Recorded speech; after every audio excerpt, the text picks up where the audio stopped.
Ladies and gentlemen, welcome to another one of the greatest of all time, TJ and MJ. Spin your dollar or save your dollar movie review. Come on in and listen to what we gotta say about the movie of the day.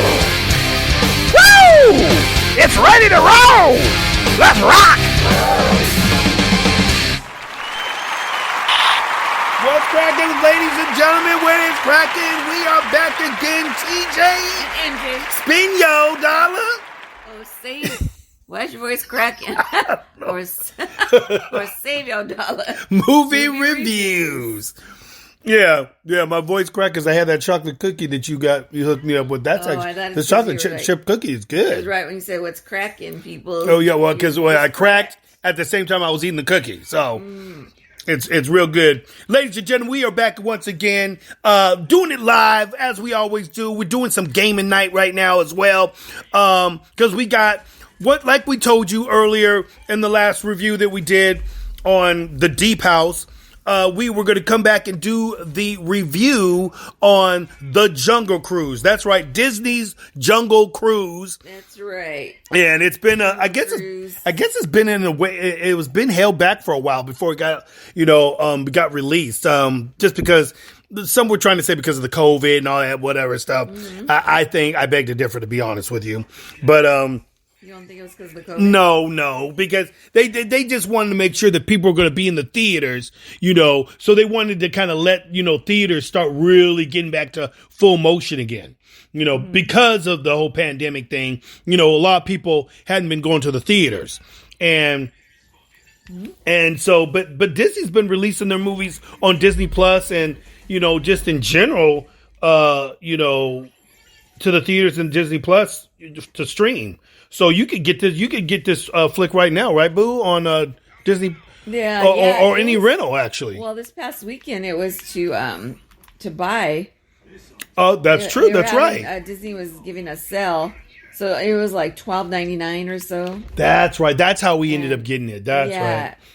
Okay. Because for a while it was like kind of expensive, I think, just to stream it or watch it, but now it was on sale, so now we own it. Yeah, so now we actually own this bad boy on the hard drive. You want to hear a trailer? Yeah, let's give. We're going to give you guys a quick taste of a trailer, so you guys got to get a synopsis.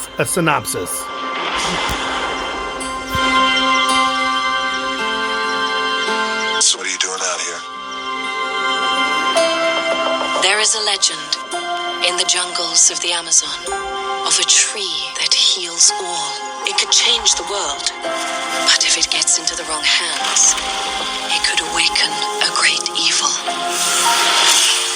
I believe that the legend is real, which it's not, and I'm going to find it. Which you won't. And when I do, just imagine the lives that could be saved. I've been looking for this tree longer than anybody. I've tracked the legend to every village, every island. Nothing. You're searching for something that can't be found. But you've never had the key. Let's do something that's safe. Let's go see some elephants. There are no elephants in the Amazon, and I don't even like elephants. Lady, everybody likes elephants. Know this about the jungle. Everything that you see wants to kill you, and can. Careful. They can smell fear. I am not afraid.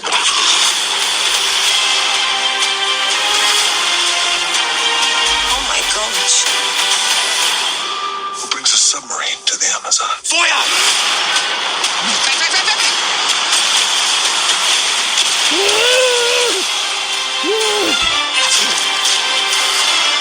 Good night.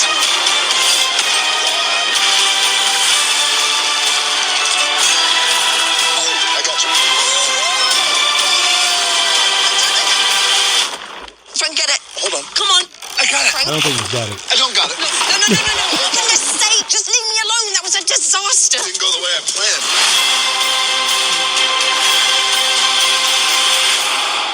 planned. The Jungle Cruise, ladies and gentlemen, the Jungle Cruise.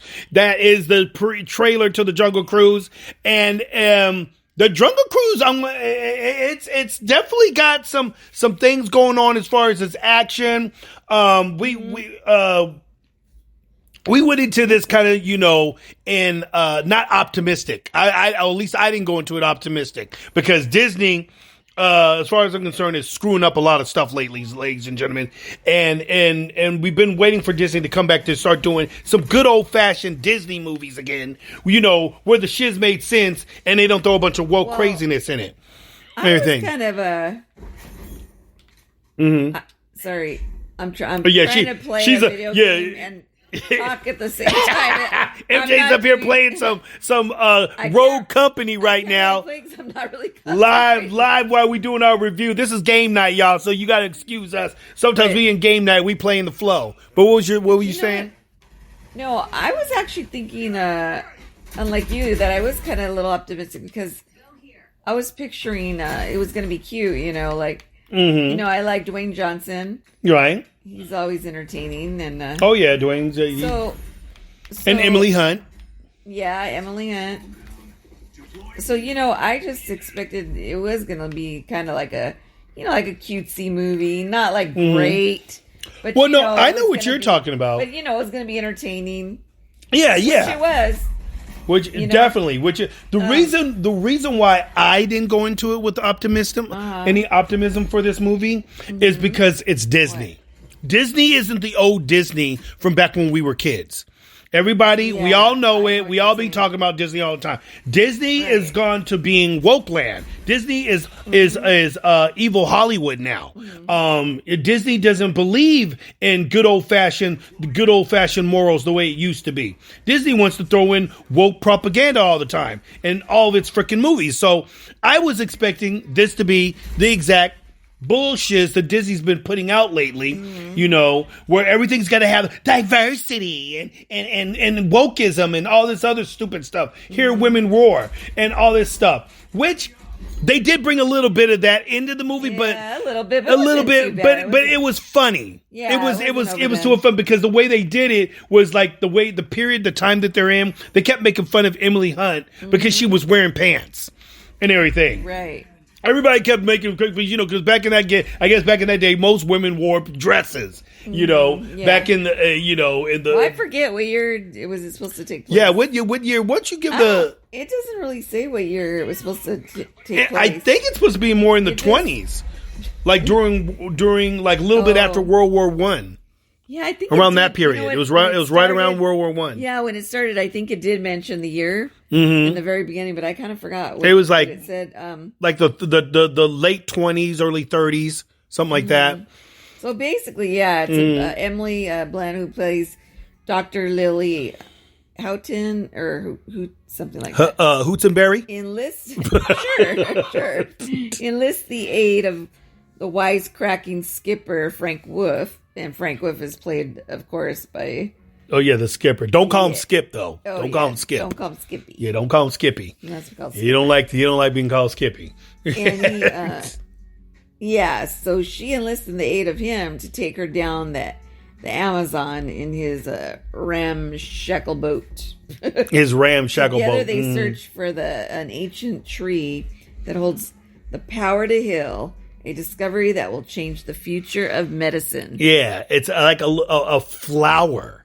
It's a pretty flower, and its petals can be used to heal any disease. It can bring you back to life. It's so powerful. But in the wrong hands, like she said, you could get some fools that want to do some crazy stuff with it and everything. So that's the premises of the movie, you guys, and he's basically, out there giving these like cruises and stuff. They're like kind of like when you go to Disneyland. If you guys ever been on the Jungle Cruise, that's basically what the movie's based off of, the Jungle Cruise from Disneyland.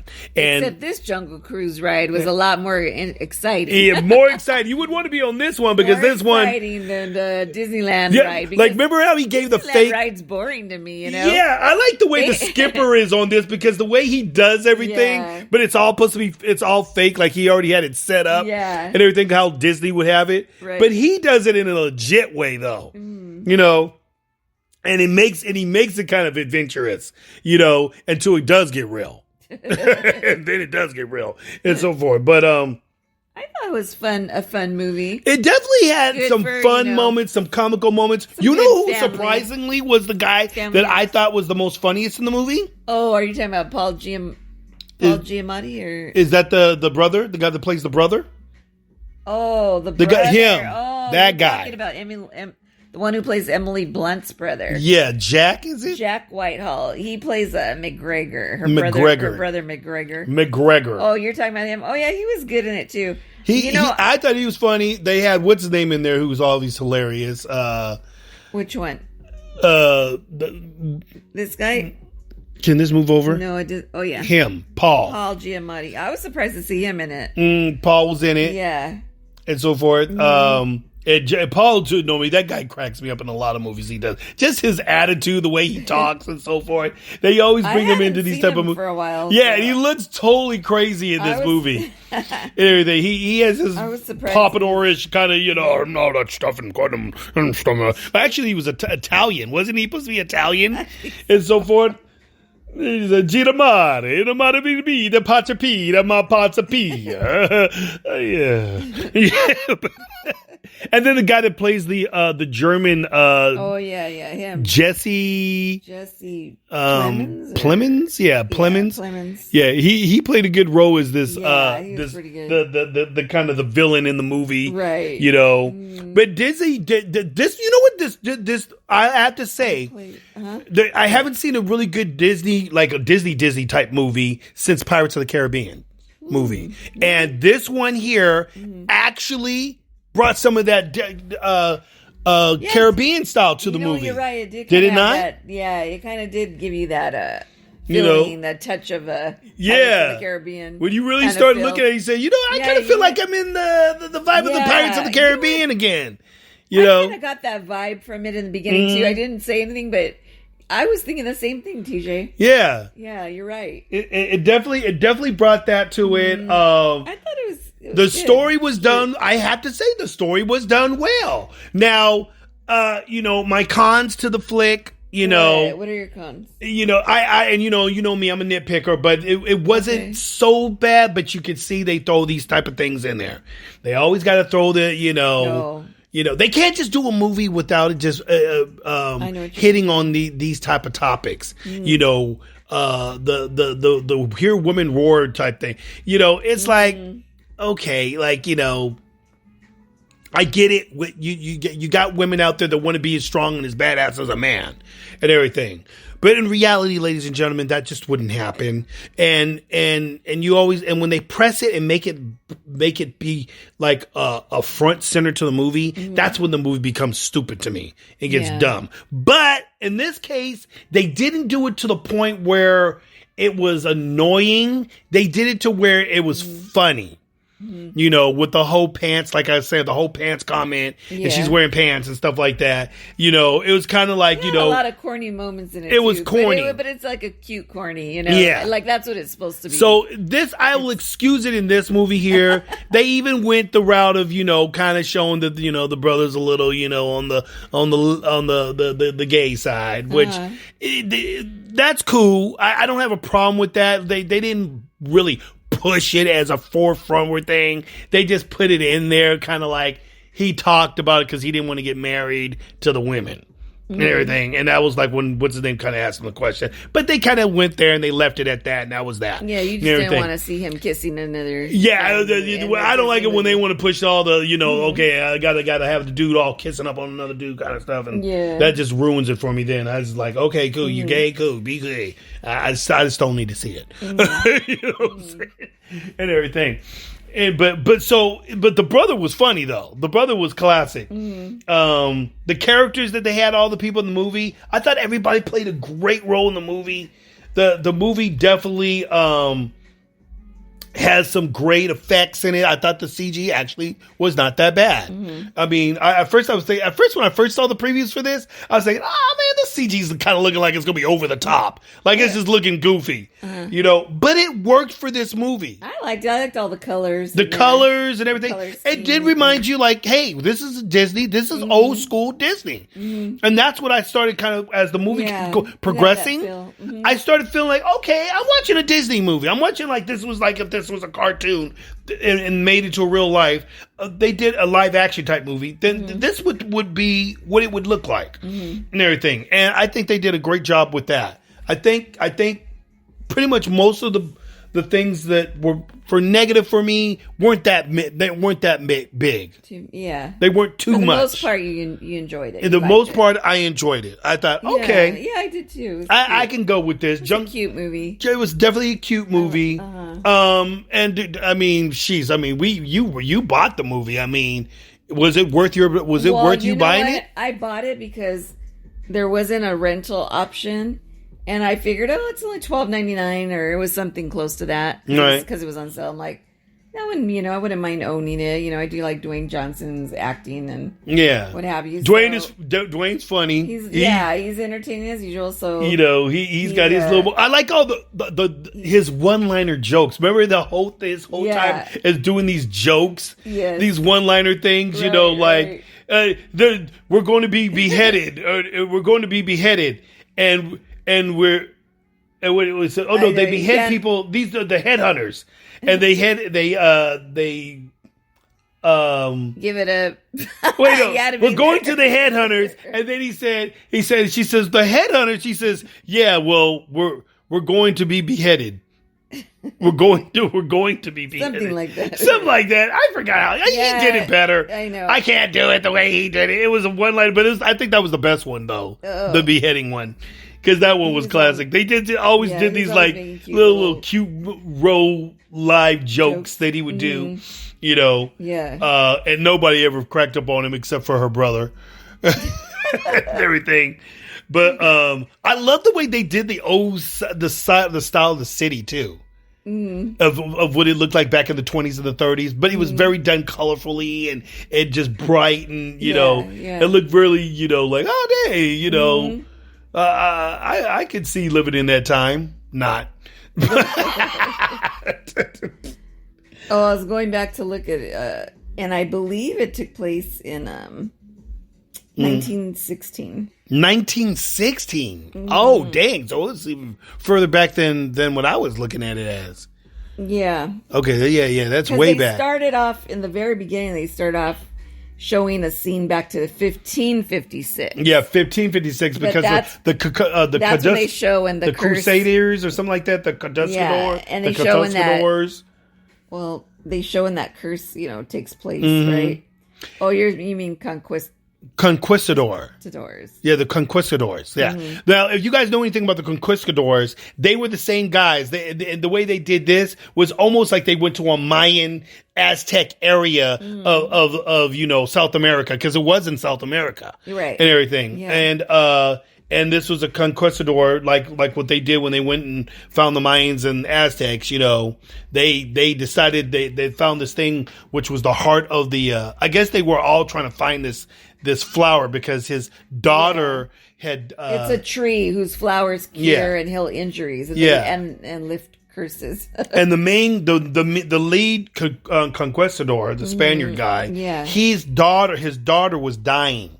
So his whole quest was to find this ancient flower that would bring people to life or actually heal them. Right. So his quest, and he brought a whole cruise ship of, Spaniard warriors, and they all sailed out to South America to look for this thing. And they were having a bad time trying to get it. And most of them were dying. And he was saved by the Mayan type people. I'll just say the Mayan type people and everything. And when he got saved, he found out that what saved him was the thing he was looking for, and so forth. And at first they were being all cool with the Mayan people. And then how these Spaniards got, how they got. They decided, oh no, man, we need to get that flower. And the guy was like, hey, you ain't ready for that power yet. He's like, what? Say what? We ain't ready. You went, what? And he says, kill them. And so they ended up taking out all the people trying to get the thing and all this craziness. And of course, a big curse fell upon them, and they ended up getting trapped into this area that made them stay there for life, because one of the conquistadors. Don't give the whole movie away. No, one of the conquistadors. Well, yeah, I'm not going to give that away. So anyway. That's kind of the premises of how that starts, how this whole thing starts and everything. So I'm going to go ahead and say, spin your dollar. Yep. Spin your dollar. Spin your dollar, ladies and gentlemen. I did spend my dollar. You definitely spent your dollar because you bought the movie. Yeah. Was it worth you? Was it worth you buying the movie? Yes. Mm-hmm. Okay. Yeah, I liked it, and I enjoyed. What do you call it? Mm-hmm. Now that I can't even think of his name right now, Dwayne Johnson. yeah, Dwayne Johnson. I enjoyed his corny puns during the. Now, breaking news, and this still has something to do with our Disney flick here, Jungle Cruise. Oh yeah, breaking news here. Jungle Cruise is not doing well though in China. It flopped hard time in China. Why would it and everything flop over there? China they're very picky now, dude. Wow. One of the things that I'm kind of picky that I'm not so much into. They definitely are not into. Okay. They don't like anything that deals with homosexuality kind of stuff, LGBTQ stuff. They don't want to see none of that in the movies. Really? Nope. Wow. If you put that in the movies, you will not get that movie put out there. Really? And so forth. So they ban it. The people in China didn't like it. Oh, wow. It's like nobody went and saw the shit. It's doing horrible. Okay. And everything. And it's not doing that great here either. Because, in the beginning, there was a lot of woke talk on the movie. Mm-hmm. And when you do that woke talk, I don't know, I'm Disney. I'm going to try to tell you guys.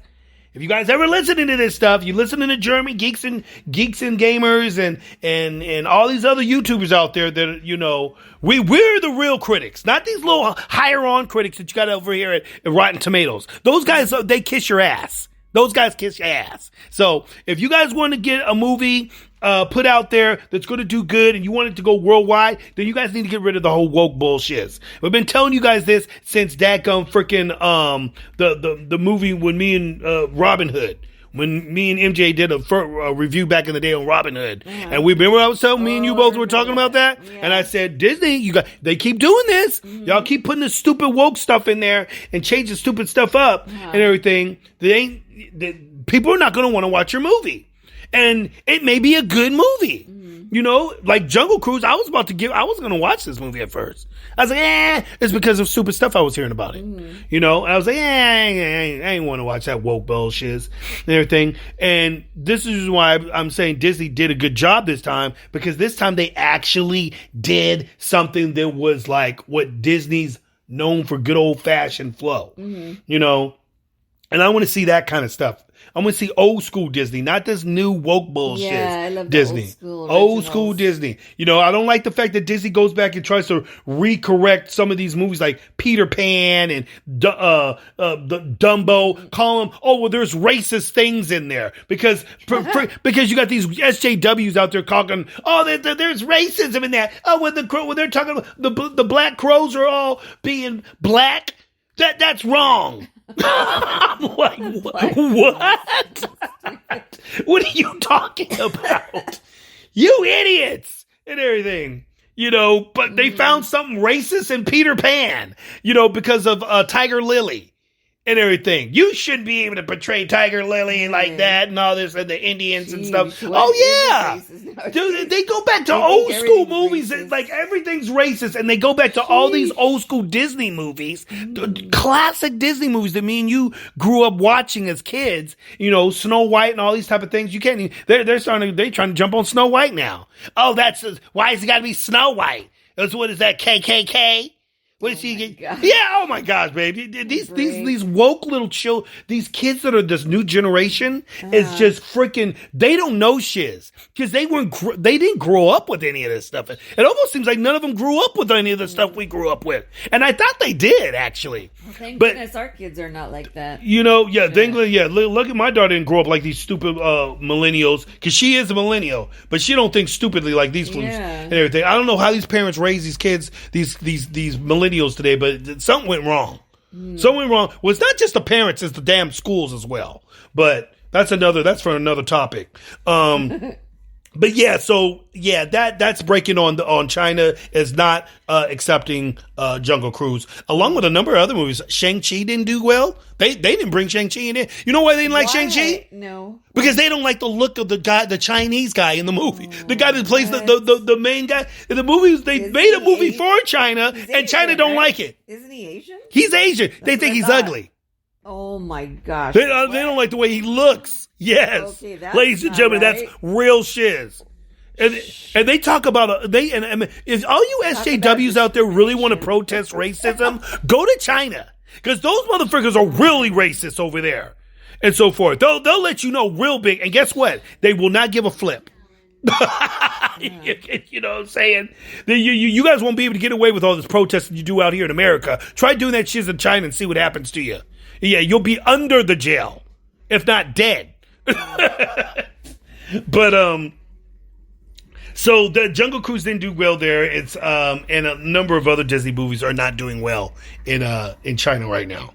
And China is one of the second biggest movie going areas to go to. China is almost like they don't even care about America's movies anymore, because they got their own Hollywood. Huh. And they're doing really well with their movies. And they got a lot of China's is blowing Hollywood away. Woke Hollywood ain't gonna be working so good anymore. So Hollywood, you need to probably change your strategy up and maybe get back to some old school fashion movie making again and everything. That's my little tidbit to you and so forth. But yeah, ladies and gentlemen, so we just did Ganger, you just got blasted down right there. I'm trying to MJ's up here playing, I'm having a hard time concentrating. Oh yeah, no, don't worry about it, boo, because that's why this is, TJ Quake Ghetto Gaming brings this kind of stuff to life too. You know what I'm saying? And MJ's over here playing Ronin, a character in the game Company, Rogue Company. I mean, so Rogue Company. It's an Xbox game. Also, you can get on Steam as well on your PC. It's very much like Valorant. If any of you guys out there know about Valorant and so forth, the game has specialists who all have their own special abilities, and it makes for some very good competitive kind of first person, third person view over the shoulder shooter. It gets crazy. Not to mention, ladies and gentlemen, Battlefield 2042 is got a new beta out right now. It's about to be released here, I believe, on the 20th or is it the 19th or one of those? I think it's the 19th, maybe. The new Battlefield, the one I was just playing earlier. Okay, yeah. 2042. I've been playing that. I played both of them, and it's looking good, you guys. I'm having to tell you, the new Battlefield 2042. I'm digging on the way they got the specialists in the game. The equipment that you can earn and get in the game, full on all out Battlefield. Like if you guys want some full on warfare, like you're in a big huge battle, this is the game for you. And another one that's out right now on demo, you guys can get this right now on your Xbox. It's the beta of Halo Infinite. Halo Infinite. And ladies and gentlemen, let me tell you something. I hate Halo games.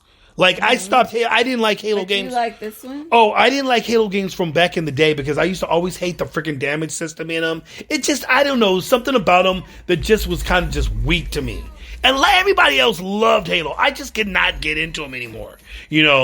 They were okay for a little bit. They had their thing, but I just hate you got to go around the map looking for whatever the coolest weapon is and, try to get that. And I used to hate the damage system in the game. The damage system in the game used to freaking suck. I hated it. I'd be up there with two freaking submachine guns, double submachine gunning it, and some guy with a shotgun comes over and blasts me 2 shots. I unload both clips into a dude, and this dude is still freaking standing. That is not funny. So, I'm just trying to say, now Halo has got something different going on. Halo has actually joined the forces of a little bit of old school Halo, along with some Battlefield style gameplay. I'm loving the graphics. The graphics are insanity. Definitely, if you have the Xbox One Series X, you're gonna love the details. But I think on the Xbox, the graphics are looking really good, just like Rogue actually. Rogue Company here. It's got excellent graphics and everything. The graphics look really nice on this game. My only thing about on this game is sometimes you really got to get used to the over the shoulder shooting sometimes, because sometimes if you're kneeling, your head gets in the way of your freaking crosshair. But Halo, I played a little Halo Infinite today, you guys. I gotta say, man, for a guy that doesn't like Halo, I was digging on Halo today. I was actually having fun. I actually thought it was pretty cool. I even like the way you even grab your weapons, the way they did it on the map style too now. It's definitely, and because it's an all-out war, there's different modes, but I was playing more the Battlefield style mode, where there's like 64 players and stuff. Yeah, that's huge. With vehicles and all kinds of cool stuff and alien weaponry and things like that. It was definitely a step up for Halo. I'm going to have to recommend it, you guys. I may even think about getting it because I actually dug on it that much. We'll play. I'll play some more of it just to get my bearings on it, just to double check to make sure there's definitely something. But it's almost something I think I would even jump on. And definitely you might have to give that a try. You might have to give it a try, babe. I got the demo here, so get it while it's here. You know what I'm saying? Try it while you can. I know she's hooked on some Rogue company right now, so she got to do her Rogue. But ladies and gentlemen, so that is our review on the Jungle Cruise. Definitely, I would say if you guys are looking for something cutesy for the kids to watch, it's definitely that. It's definitely got that cool Jungle Cruise ride from Disneyland vibe, but on a whole nother level. It's definitely, they did a good job with it. Definitely, I have to say. fun. And you know what? I don't think they ever did like an animation of Jungle Cruise. Did they? They never made a cartoon or anything like that. To my knowledge, So, I don't think they did. No. Yeah, this is the first time they did an actual Disney movie on the Jungle Cruise ride from Disneyland. And I have to say, they actually did a good job of it, because I didn't think they could make a movie out of the Jungle Cruise and so forth. So there it is. So, ladies and gentlemen, this is once again, if you guys want to check us out, we're definitely on Spreaker.com, our podcast live. We're also on Spotify. For you guys got Spotify, you can check us out there. We do our live shows, normally through, normally like Saturdays and Sundays, we normally do the live shows. We also have TJ Quake's Ghetto Gaming Pop Culture Talk that I do on podcast, and it's live on YouTube. So you'll be able to check that out. And I got some skit shows that are getting ready to come, babe. Ooh, I got some skit shows we're going to get. Yes, Jim Parker is going to come back with some skit shows. That's just going to... Parker. I thought it was going to be, what's his name? The one that did the peanut butter guy. What's his name? Well, he was on Jim Parker's show. Yeah, that was featured on Jim Parker's show. But what's his name? That was... I'm forgetting his name. Peter... Peter Puff Puff. Peter Puff Puff. Okay. That sounds about right. Peter Puff Puff is coming back with some more delicious, making food creations on like how the last one he did, which was on the peanut butter sandwich. It was definitely. I enjoyed that one. I want some more of that. Yeah, she definitely want some more of that. MJ loved that one because she does love peanut butter and jelly sandwiches, and Peter Puff Puff made her want a peanut butter and jelly sandwich. I think. Yeah. The way he talks about making food and how he does, he puts his own special spin on making food, ladies and gentlemen. Oh, you guys are gonna love it. It's crazy stuff. Yeah, so Peter Puff Puff will be back along with a bunch of other crazy skits that'll be on the Jim Parker show. Obviously the show is being brought to you by TJ Quake's Ghetto Gaming Pop Culture Talk. So you guys will be checking those skits out. They're comedy skits, and it's a lot of like voice acting that I do. Most of the voices and stuff are always me. All the voices. So you guys are going to crack up when you hear this stuff. And maybe MJ may be in a couple of these skits. I was hearing that she may be starring in a couple of them. So we're gonna be coming at you with some more cool stuff, you guys. Definitely want to keep you guys entertained. But check us out. And definitely I'm going to feature a lot of this stuff on our website as well, which is Wix/ghettogalactic.com. That's our website. You'll be able to check out the live podcast on there as well. And we're going to have a bunch of stuff coming your way. But definitely check us out on Spreaker.com. That's Spreaker, SPREAKER.com. Ladies and gentlemen, this is how did you spell it? Oh, that's SPREAKER. Oh, okay. Yeah. That's what I thought I heard. That's what you thought you heard, but that's what I said. Just making sure. Yeah. Is that what you thought you heard? Mm-hmm. Okay. I'm just making sure because that was very good. What was that? Very good. Yeah, he said that he thinks that what you said was dumb. Who? The monster. I love monsters. So the monster in China. What do you have to say? The monster in China. What do you say for the Jungle Cruise? What do you got to say? I don't know what to tell you, but this movie sucks. I don't think the monster in China likes Jungle Cruise. Alrighty then. Well, let's go ahead and we're going to end this off right now, you guys. This is TJ and MJ. Spend your dollar. Oh, save your dollar. Movie reviews. And we'll be back at you with another classic, you sorry sap suckers. Peace. To the Middle East. Or something like that. MJ here, and you just got a dose of TJ and MJ Spend Your Dollar or Save Your Dollar. Live here on Spreaker.com. Podcast. Welcome to the TJ and Spend Your Dollar, Save Your Dollar, movie reviews. Welcome to the TJ and Spend Your Dollar, Save Your Dollar, movie reviews. Just do it. Do it till you're satisfied. Do it till you're satisfied. Go. What's cracking, people? Have you been waiting for a place where you can laugh, have fun while getting the latest on movies and game reviews with a little pop culture news? Then you just discovered TJ and MJ Spend Your Dollar or Save Your Dollar movie reviews. Don't get it twisted. We bring it to you live every Friday and Saturday night, 7 p.m. Pacific Standard Time, right here on Spreaker.com.